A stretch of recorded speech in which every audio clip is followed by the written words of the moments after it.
ఇది ఎవరి పని అయి ఉంటుంది?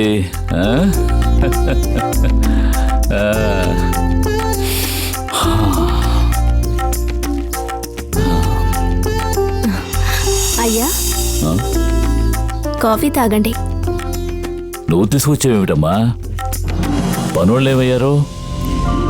ఇంట్లో వాళ్ళందరికీ నేనే కాఫీ చేసి ఇవ్వాలనిపించింది, అందుకే తీసుకొచ్చాను. మొహమాట పడి ఒక పక్కన ఉండకుండా ఇలా బాధ్యత తీసుకోవాలనుకోవటం చాలా మంచి విషయం అమ్మా.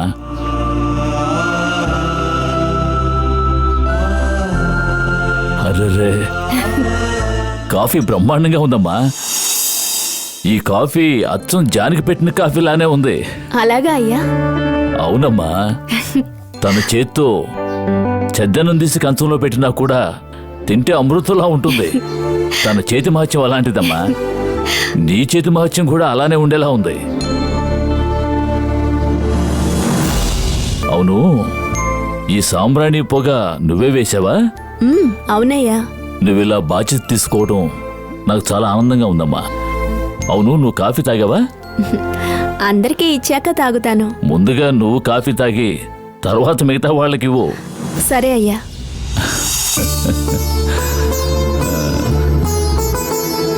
జానకి గంగా లాగానే తనకి మా కుటుంబం పట్ల బాధ్యత ఉంది.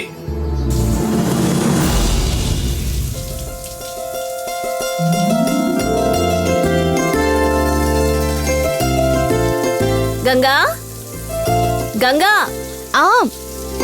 నేను కాఫీ తీసుకొచ్చాను. అలాగా? సరే సరే, అక్కడే పెట్టండి సీత. సరే గంగా.